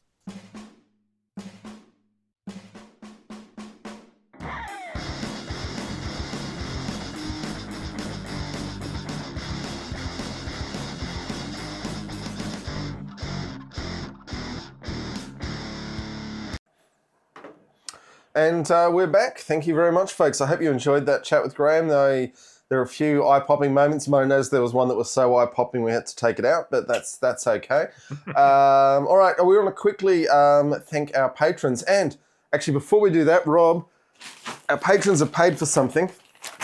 And I'm surprising you now. Oh, you are? Oh, my goodness. What is... Oh, it's a Russian tank helmet. It's Russian tank helmets, yeah. For both of us? For both of us, yeah. Ordered from an army surplus store. The one thing I've got to say, the thing I really want to do now is invade a neighbouring country. Yeah. So the one thing I've learned is you can't wear glasses with them. And I think, I don't know if your head's bigger than mine, but this one might need to be, I might need the bigger one, which I think you've got there. But, what do you say? The biggest thing is this thing that dangles like a spinal cord off your back for the comms plug. Yeah, the comms plug, yeah. It's, yes. And I'm assuming that's your throat mic in there? That's the throat mic there? Yeah. Look at that, boys and girls. I can bang my head on the inside of a tank and not feel it. Look, I will say the padding is substantial. Like you do it, once you've got them on, squeezed over your head, you do feel like you can start banging your head against things without too much trouble. Oh, yeah, that's a good tanky smell. Smells like sweaty Russians. Yep. Good. So thank you so much to our patrons for funding Rob to have an early Christmas present of a Russian tanker's helmet. 22G33. There you go. Yes. Anyway. Now I should just buy a Russian tank to plug it into. Yeah. Thanks, John. Jonas has asked, are they comfortable? And they are, on my size head, extremely tight. Remember that Russian tankers are smaller than us. Aren't allowed to be more than 5'7" high. So that definitely piles into it. I've never looked a lot like the look of my head in any sort of bandana or type thing, because I feel like I have a very large head. My father had an even larger head than me. I have a size 58 hat size, whether or not that means anything. When I bought him a hat, wasn't big enough, huh? It was, I bought him a size, I think it was like 59 or 60, and I gave it to him and said, no, this is too small, and I had to go out and get him a size 62. And so that's when I realised that, that's... So Jonas asked, are they comfortable? And I would say, if you can squeeze them on with our oversized heads, being overfed Australians, yes, they get quite snug. Successful Australians. They get quite snug. And Britta's just noting that there's a running steward at a tank museum in Adelaide, and they do rides. So that's something. More reasons to go to Adelaide. They keep you warm, I reckon. Well, they've definitely got a warming effect and a very solid padding effect. And there is an argument to be made for soft shells versus hard shells. But what's it done to my hair? Yeah, well, you're looking all right. It's looking as good as it gets. Okay, the patrons though. So Artissiva tier, that's the top tier. They get the interview early and the ad-free video and audio of the show. Brian Jenkins, Per, Cornelius, Chris Pezet, Anton Gorbanov, Maxi Mixed, Chicago John, Hans, Johnny Oot, Monty, and Jacob. And then in the apprentice tier, and I do want to note we have a couple of silent patrons who don't want to be named for their work reasons. Thank you. We haven't forgotten you. We do appreciate you. In the apprentice tier, who also get the ad-free audio and video of the show, we have David Mulvaney, Scotch 12, Floaty Burb, Steve Matthews, Jamie Stokes, Keyhook, Jay Beckman Strauss, Hans Vang, Henry Hemmer, Dan Sepienza, Christoph Keller, Tony L, Elliot Spicer, Russell Phillips, Red Rum X1216, Callum, Steve Broomfield, James Van Dyke, and the Rain Man.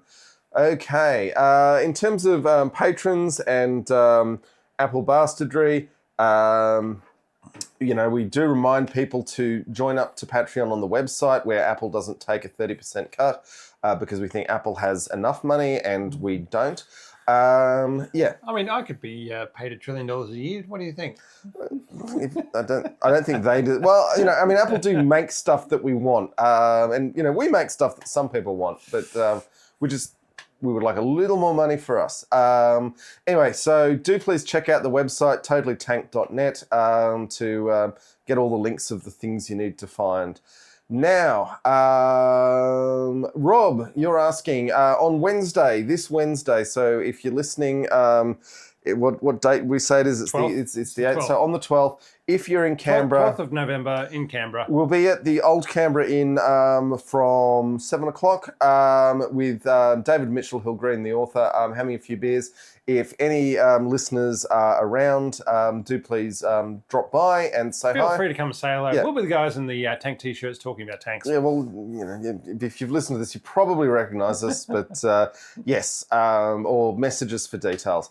Anyway, so that'll be good. Come on along, and if you're wearing a tank t-shirt, we'll buy you a beer because that's our catch cry. Yeah, so wear your Totally Tank shirt to get a free beer from us. Probably buy you a beer anyway, even if you're not wearing. We probably will. If you just turn up, we'll buy you a beer. Turn up. I mean, oh, this is the Dark Boy, Rob. It is. It's called a Dortmunder Dark. Mm-hmm. All right. So it's DAB, which is the big Dortmunder brewery. Rag, who says RIH Dick Cheney. Yes. I got some things to say about Dick Cheney. We'll get to that. It's in the script, but he's definitely in hell, Rag, and I like to think that all of his millions of victims are sharpening the pitchforks. We'll get there. Okay. Wow. So we got a black beer, and these are full pint glasses, and this is there's still plenty left in there. Whew. Yeah, this is looking good. Dab Dortmunder Dark, brewed in Germany. Lots of. Jonas has asked, is Dick not in purgatory? Look, Dick, sorry, Jonas, I will make the case why I think he's definitely in hell, but we will get there. We're not quite there yet. Oh, this is a lovely dark lager. And it's certified vegan. Look at that, certified vegan. What is too?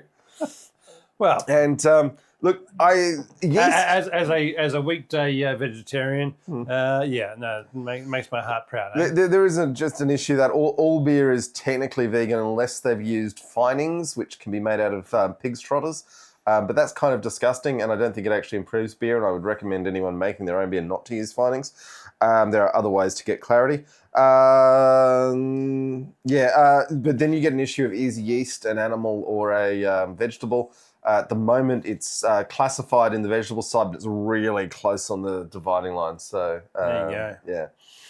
Yeast is alcohol is God's gift to us all. Well, there's a very strong argument that yeast actually made humans to reproduce more yeast through brewing process rather than us adopting yeast. Yeah. 4.8%, 500ml can. Look, all beer tastes better in a tall boy. We've said it before. We'll say it again. Very tasty. Yeah, and that's got a nice flavour to it. Yeah, it's got some body without being too heavy, which is where dark lager can really shine. There are many other dark lagers that are as good as this, but this is a good dark lager, and I could drink this all night long.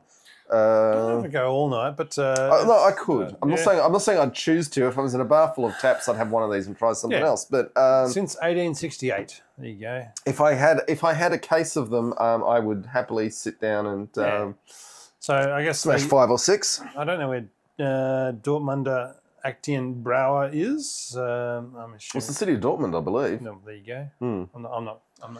Yes, Jonas has asked what the ABV is. 4.8. 4.8. So a very sensible and reasonable amount. Ingredients apparently include water, barley, wheat, hops, hop extract, which is a bit shifty if you ask me.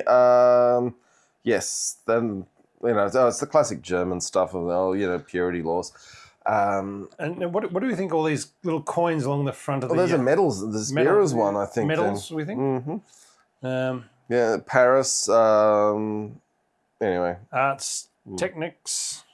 Yeah, I mean, there's little boats, there's columns, there's peoples, Yeah, who knows? In general, with beer, medals are given on a strict basis of one beer gets the gold, one gets the silver, one gets the bronze. In wine, it's just, it's met a certain technical standard and thus it gets a gold. So you can have, wine bottles covered in 50 gold medals. But beer tends to be a little more selective.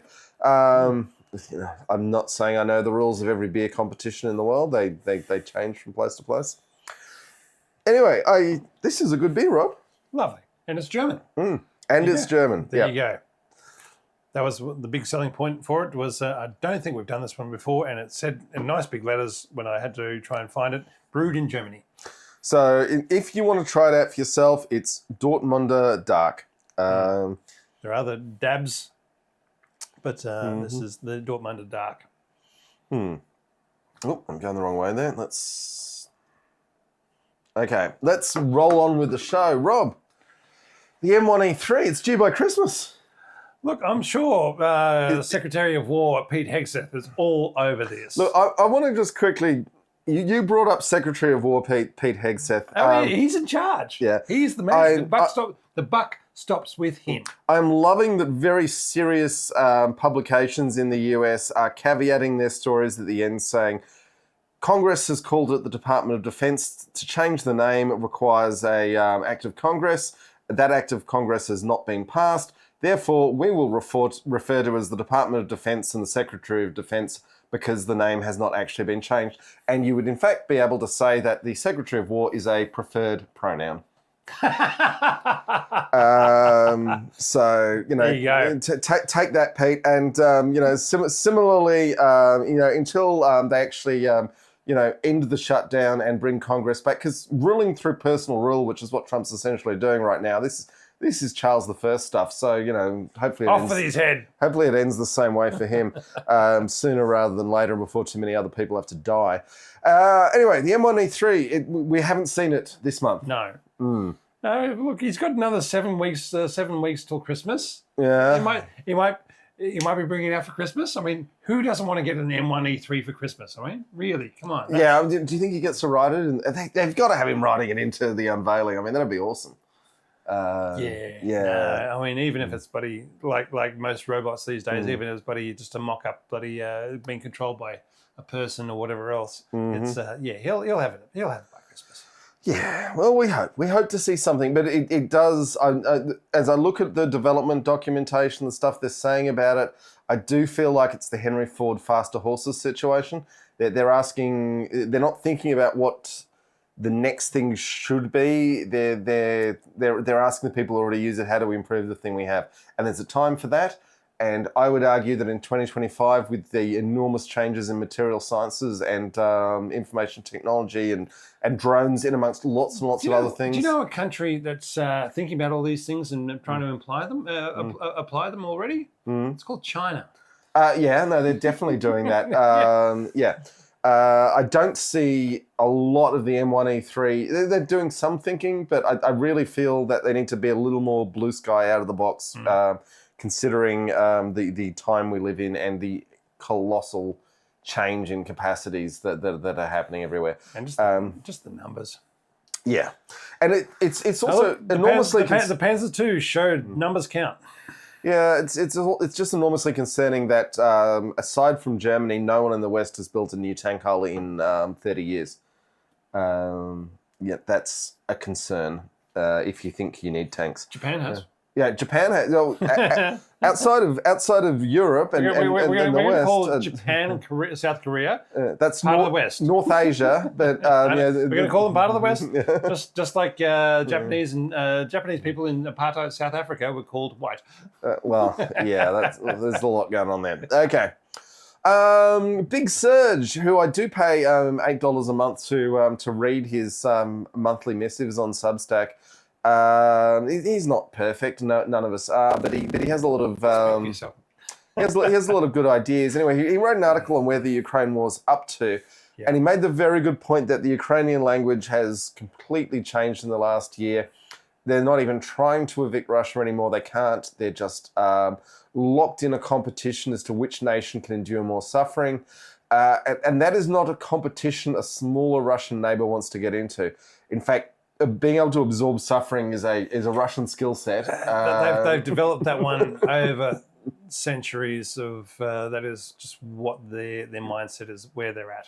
Yeah, that you do not want to. I mean, the people in Moscow might not like it, and the people in St. Petersburg might not do it, but everyone else in the country really puts up with a lot of rubbish to live in that country. Yeah. Okay, and we've now seen the rise of the hedgehog tank moving on past the turtles and porcupines, Rob. Oh, the hedgehog versus porcupine. I mean, it's the same thing, aren't they? But the point being, I think porcupines can shoot their quills, but these tanks can't shoot their quills. So where's the echidna tank, eh? Well, yeah, the Lowy Institute. We want to see a tank lay an egg.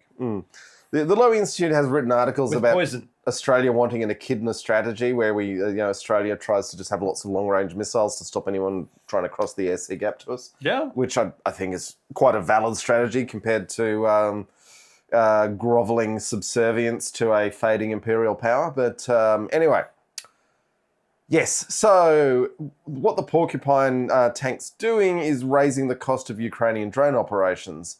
And that's actually the key to defeating drone operations is to make them... Where you need 6 to 8 drones to take out one tank rather than one. Yeah, or you really start bumping that up, and particularly you put the electronic warfare units on the tank, and then the radio frequency drones can't operate and they have to drag fibre optic cable behind them.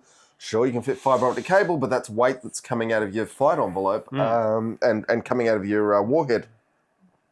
So there is value to this. There's just an issue with where these Russian tanks are going, and Western tanks as well, in that they've got EW units just switched on all the time, so they're radiating, giving away their position. They've got radars in their active protection systems on all the time, radiating, giving away their position. And this is why I've got the concept that they actually need a radio intercept officer in the tank to be making some hard calls about when they start turning on the systems and relying on a lot of passive sensors to monitor what the threat environment's looking like. And hoping the other guy doesn't have long-range artillery that's going to be able to rain down damage on it. Because, you know what? Little bits of wire sticking out to stop drones coming in. It doesn't stop a 155. Does not stop a 155 coming in and taking you out, or blowing off your track and then leaving you stranded in the middle of nowhere for those drones to then take their time on you. There is another issue that's just come out today that apparently there's been thick fog around Pokrovsk, and the Russians have been able to move units through quite rapidly because of the fog limiting drone operations, which does beg the question, why aren't you dumping smoke constantly? But there are a lot of interesting questions, and there's a few more I want to get to about what the Russians are doing, but we'll move on. So there is the good point, though, that raising the cost of drone operations can invalidate them as a useful weapon, because they're only really worth the effort if they're cheap. And if you start making them more and more expensive, and, that changes the balance. But there's another issue that's been coming out, that these up-armoured tanks covered in spines and cages and chicken wire and all the rest are getting overloaded, and they're starting to see on the ground in Ukraine that they can't get out of boggy ground. Because probably a lot more of an issue for the Ukrainian tanks that are used based on Western chassis that are 20 that started at 70 tons. Yeah. 20 to 30 tons more than the Russian tanks. Yeah, although at least, it's getting to the issues of the power to weight ratios, and the Russians have essentially, particularly with now that they're reverting back to T-62s as their main tank, still relying on the KV-1, KV-2, but the T-34. Yeah, the same power pack that was in a T-34, which was a lot of power in a T-34 and is not a lot of power in a 40-ton tank. Anyway, so the Russians are having issues with that, dealing with the extra weight. They need more powerful engines, but they're going further and further back in time with the available tanks they've got. Now, Rob, Laserpig has had a new video. What did you think of it? Yes. As usual with Laserpig, he starts off very strong and he tends to peter off towards the end. Yeah. And with us doing 2-hour podcasts about tanks while we drink enormous amounts of beer, we have a lot of sympathy. I was about to say, that sounds like somebody else I know. But so Laserpig, his latest video, which he had to repost because he had copyrighted music and they busted him, has done this video about drones as a sort of Halloween post. And friend of the show, Chris from History of Everything, does feature in the B-roll as a amateur drone operator. I reached out to Chris and he confirmed that was him. But it was authentically shot in Ukraine, he's informed me, in particular around Lviv. Look, I agree with Laserpig that the drone threat has been somewhat overstated. But having said that, they do appear to have dramatically changed the battlefield in Ukraine, and they do demand an answer. If you don't have an anti-drone capability in your armored vehicle, it's going to get smashed by cheap drones. Yep, so very cheap. You've got to have something, and that can be where the Germans seem to be going, where they put half a flak panzer on the top of the turret to fire 30mm proximity fused rounds. Probably sourced from our EOS company here in Canberra. Well, you know, we do provide that service, yeah, or they provide that service. Mm-hmm. But as we have said before, an army with sufficient fire assets, by which we mean lots of artillery and you've got air superiority, and if you've got aircraft with bombs in the sky, doesn't need direct attack drones in the same way, and will get more value from standing them back to act as observers. And the tanks covered in spines and EW units to protect them from drones does suggest a major step forward in what a tank does and is expected to do. And my suspicion is that the very narrow tank doctrine of the US Army is going to need to change to stay effective, and it should be developing the M1E3 before doing... Sorry, it could be that developing the M1E3 before doing the doctrine work is going to be a mistake, because I think... I strongly suspect, looking into the future, a lighter vehicle with a dedicated electronic warfare capability and possibly an anti-aviation capability is going to be what the tank of the future looks like, because it has to clear the sky of these assets. I mean, my thoughts on it are they've got the chassis already. They've got a reliable general purpose vehicle in the Abrams. If they want to change that around in any way, shape or form, or change a quarter of the fleet in any way, shape or form, they've got it there and they can do that. And they can probably do it in a fairly quick turnaround, whereas developing something new will take longer time and nobody's sure whether or not they like it. And you've got to figure out what it is you're trying to do. And you know, we've said before, the British Ajax program is a disaster and it's horrible.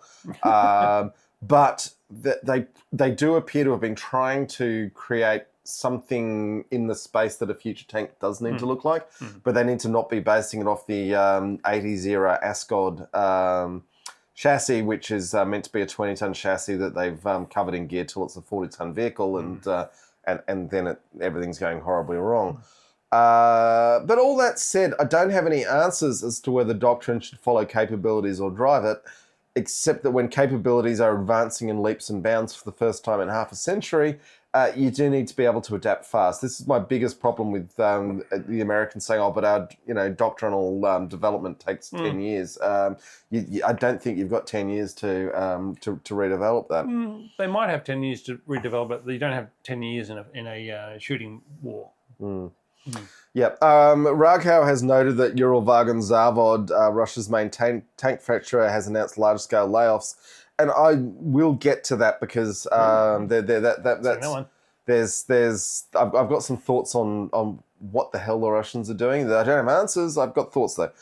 On the point of adaptation, I just want to note that in 1963, Leon Megginson paraphrased Charles Darwin, and it's been misattributed since to Darwin. But the words remain worth thinking about. It is not the strongest species that survive, nor the most intelligent, but the ones most responsive to change. So that's something we definitely need to think about.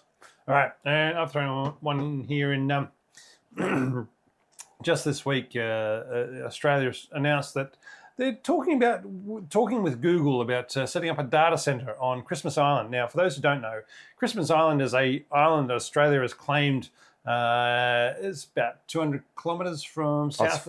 It's basically just under Indonesia and quite close to Singapore. Yeah, basically the Malacca Straits and so forth. It's a very strategic position. We've called it our unsinkable aircraft carrier in the past. But even though they doesn't have the facilities for managing actually defence planes or anything there. But the point being is that they're now looking at setting up a data centre on Christmas Island. And that was to be, the idea as being to then base the communications or the intelligence for any Australian sea or air drone operations from that data centre. So taking out the any need for satellite or other sorts of electronic communications with these things, because they can be done. It's a Google data center though, so I'm thinking they're trying to sell the defence reasons to get approvals, and the real issue is that Google wants an Australian domiciled data center closer to the Southeast Asian financial markets. But all these things can be true. In this case, my guess was that I'm guessing the Ghost Bat and which is the Australian built flying drones, long-range flying drones, and the Ghost Shark purveyors, who are, again, the Ghost Shark being the Australian-built undersea submarine drones. They're both Anduril projects, I believe. Yeah. But so Palmer Lucky, who... The purveyors of these are buying lots of media about... we will once again say, if you think Palmer Lucky's serious, Google him, have a look at his photos. Tell me if you still think he's serious. Yeah, but they're buying a lot of media ads about why Australia should invest in more drones, and I agree. They probably we should be investing in more drones, because there's a lot of fucking bloody space to cover, and drones will be able to do it. But you got to say, finding somebody serious to do it would be very, very useful. So, and yes, basically out of Christmas Island is probably a good thing to do, but it does make a very small island a very big target. Now, Raghaus noted they missed an opportunity with Ghost Shark. They could have called it the Holt, which is a reference to Australian Prime Minister Harold Holt, who disappeared while swimming and... Snorkeling. Anyway, he went for a swim and he never came back. There's theories a Chinese submarine picked him up because he'd already been an agent for them, which I just don't see a Conservative Prime Minister of Australia being a Chinese agent. Yes, and we did name a swimming pool in his honour. So I mean, Harold E. Holt is one of the major communications defence sites in outback Western Australia that does all this sort of stuff, the sneaky peeky stuff. Yeah. Okay, now moving on, Ukraine and Russia have been locked in a conflict of adaptation, and the real winner from this war will be the country that is willing to change the way it does things to learn from the lessons. Another thing that's been coming up out of the Ukraine war is the new hyper-surveilled battlefields, and they're finding it easier to defend open ground than cities, particularly around Pokrovsk. The Russians are infiltrating, and then the Ukrainian drone wall is not working when it's dealing with all the walls in cities. In cities, infiltrators have no shortage of cover. Out in the open, the defenders can see what's coming at them and have long firing lines. And while this might seem counterintuitive, for most of human military history, commanders have cleared the ground around their fortifications for just this sort of reason. On the other hand, defenders still need cover and places to sleep and eat, and the trick is to place the open ground between your strong point and the enemy. And the enemy always gets a vote in these things. So if you want to defend your homeland, plant more trees, grow some mountains, or build a jungle. That was my line. Yeah, it was, but you didn't put your initial on them. So sorry. Here I am. Okay. Now, it's worth noting, Trenchard had a story that the Russians are basically, the T-62 is now their backbone tank of their army because they've burned through everything better and they're still pulling old hulls out. I was about to say the T-72s have gone, or they don't want to waste their T-72s, but they could just drag more T-62s out of storage and say, yeah, look, that'll do. It's only going to last 6 weeks. So what else we don't want to waste our resources. But whereas we can throw these old stuff in and claim a capital loss. Yeah, look, there's...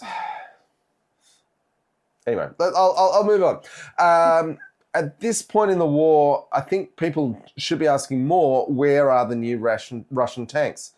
It's been 3 years into a major conflict, and at this point, you would expect new production to be delivering thousands of modern tanks a year. So something appears to be seriously amiss in the Russian tank factories and Russian production.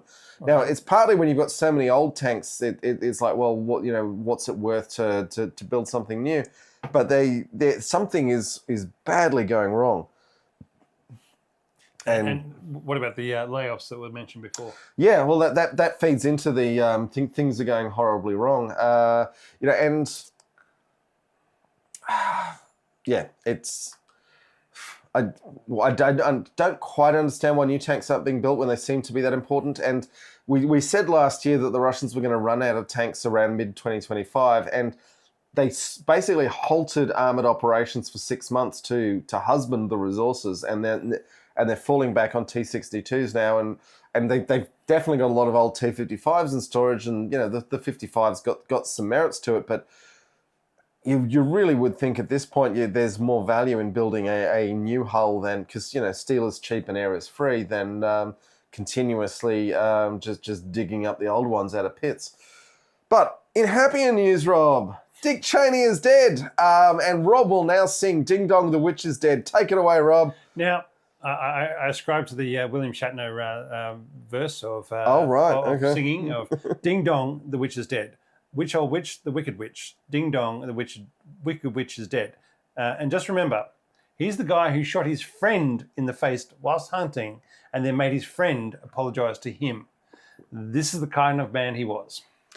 Yeah, look, I'm gonna go out on a limb here and say that Dick Cheney, he might have hated Trump for being bad for business, but he started wars which destroyed the lives of millions, cost the US trillions of dollars, and that his personal business interests profited from. He did it so that Halliburton shareholders would make more money, and he was the major shareholder. He was a major shareholder, to be technically precise. He impoverished the American people in the process and wrecked the lives of thousands of veterans and their families, and that's before we count the toll in the entire nations that were his victims. He's in hell, and the men, women, and children who died for Halliburton profits are sharpening pitchforks for him.